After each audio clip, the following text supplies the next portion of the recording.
നമ്മുടെ കൈപ്പിടിയിൽ ഒതുങ്ങാത്ത ചില ജീവിതത്തിൻ്റെ പ്രത്യേകിച്ച് മാതാപിതാക്കൾ അനുഭവിക്കുന്ന മക്കളുമായി ബന്ധപ്പെട്ടുള്ള വല്ലാത്ത അസ്വസ്ഥകളും ബുദ്ധിമുട്ടുകളൊക്കെ ഉണ്ട്. അങ്ങനെയൊക്കെ വരുമ്പോൾ നിങ്ങൾ സമാധാനത്തിൽ ദൈവത്തെ വിളിക്കുക.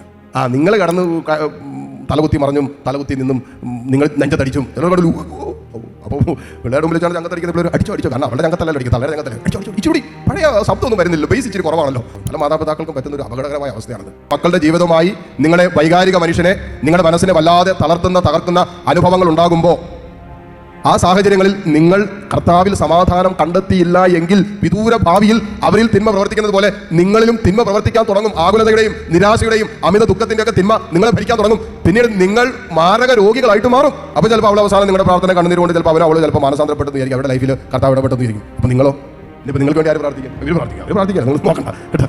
ഇനിയിപ്പോൾ നിങ്ങളുടെ സൗഖ്യത്തിന് വേണ്ടി ആര് പ്രാർത്ഥിക്കും?